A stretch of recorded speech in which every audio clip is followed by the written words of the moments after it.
This is it, the end of an era. We were told the manual transmission was dead. We were told cars had to be heavy, silent, and electric. Then, BMW dropped this, the G87 M2. But there's a problem, a big one. It weighs as much as an M4.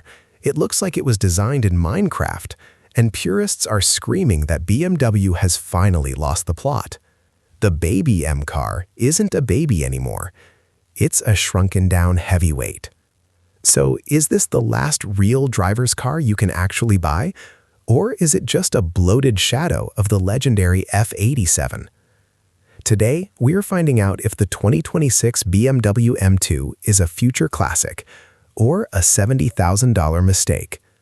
Stick around, because the answer isn't what you think. Let's start with the good stuff. Under the hood, BMW didn't play it safe. They didn't give us a tuned-up 3 Series engine. They gave us the S58. That's the same twin-turbo 3-liter straight-six found in the M3 and M4. For 2026, they've even bumped the power up to 473 horsepower. Here's the but. All that power has to move a lot of mass. The M2 has ballooned to nearly 3,800 pounds. For context, that's heavier than an E92 M3 with a V8. When you look at the spec sheet, you start to worry. Can a car this heavy still feel like a flickable M car, or are you just driving a shorter, stumpier M4? Then you hit the gas. The payoff is immediate. The S58 is a masterpiece of violence. It doesn't just accelerate, it lunges.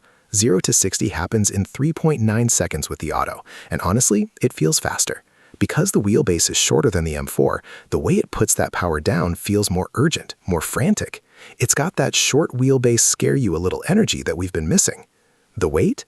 You feel it in the braking zones, sure, but the engine is so overqualified for this chassis that it simply bullies the car into being fast. BMW is one of the last brands on Earth offering you a choice. You can have the 8-speed ZF automatic, or you can have a 6-speed manual. In 2026, that manual is basically a unicorn. It's the Save the Manual's flagship. But here is the dirty little secret no one wants to talk about. The manual isn't actually the best transmission for this car. The shifts feel a bit rubbery, classic BMW. And because the S58 engine is so boost-heavy, you actually drop out of the power band more often when you're rowing your own gears. Plus, the automatic gets a massive torque bump that the manual just can't handle. So, which do you pick?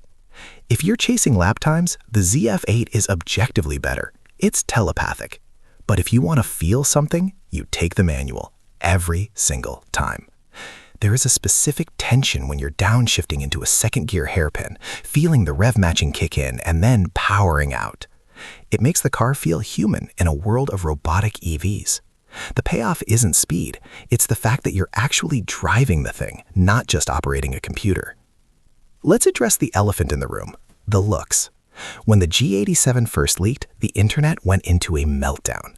The squared-off intakes, the boxy rear arches, the Lego taillights.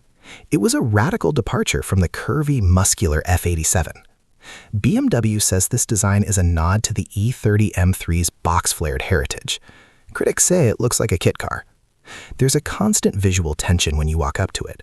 From some angles, it looks like a wide-body monster ready to eat a GT3. From others, specifically the rear, it looks unfinished. It's a design that refuses to let you be indifferent. You either love the brutalist vibe or you want to bury it in a garage. But here's the thing, it's growing on people, fast. In a world where every car is starting to look like a melted jelly bean for aerodynamics, the M2 stands out. It looks aggressive, unapologetic, and wide. When you see one of these in your rearview mirror with those flared nostrils, you move over. The payoff here is presence. It doesn't look pretty, it looks mean. And for an M car, mean is always better than pretty. Step inside, and you're greeted by the curved display. It's a massive wall of glass running the latest iDrive software. It looks like it belongs in a spaceship. The carbon bucket seats are literal pieces of art, and the M-specific buttons on the steering wheel make you feel like a fighter pilot. But then you try to change the temperature or turn on your heated seats. Everything, and I mean everything, is buried in a submenu on that screen. The physical buttons are gone.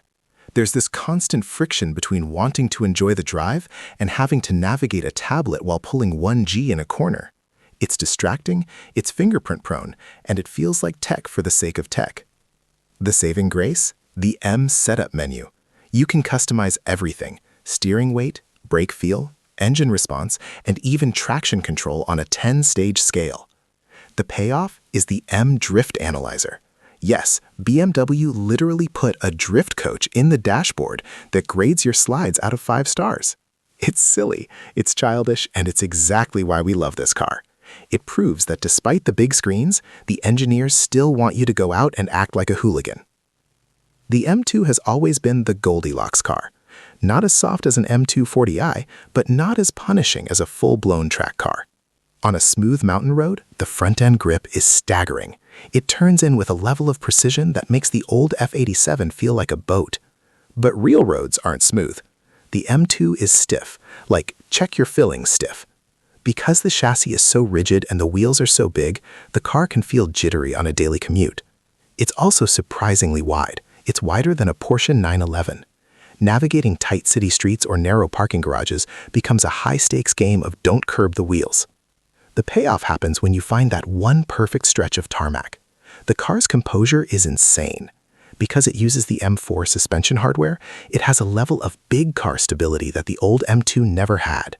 You can crush a 400-mile highway trip in relative comfort and then immediately spend 6 hours at a track day. It's the ultimate one-car solution for the person who refuses to grow up. So, let's wrap this up. We have a car that's too heavy, has a controversial face, and replaced buttons with screens. On paper, it sounds like BMW might have missed the mark. The shadow of the F87 M2 competition and the legendary 1M coupe hangs heavy over this car. Those cars were analog, raw, and light. The G87 is digital, refined, and heavy. There's a genuine fear that we've traded soul for stats. But after spending time with it, the truth comes out. The G87 M2 isn't trying to be the old M2. It's something new. It's a baby M4 that actually has a personality. It's faster than it has any right to be, it's more capable than almost anything in its price bracket, and most importantly, it makes you laugh. Whether you're chasing a 5-star drift rating or just hearing that S58 scream to 7,000 RPM, it delivers the one thing an M car is supposed to: emotion. If you're looking for a lightweight analog sports car, go buy a used 1M or a Supra. But if you want the most capable, most aggressive, and likely the last manual M car ever made, get the M2 before it's gone. But wait, there's a rumor that an M2 CS is coming soon with even more power and more carbon fiber. Should you wait for that, or is the base M2 the sweet spot? I actually did a deep dive on the upcoming CS leaks right here in this video. Trust me, you'll want to see what BMW is planning for the finale. Thanks for watching, and I'll see you in the next one.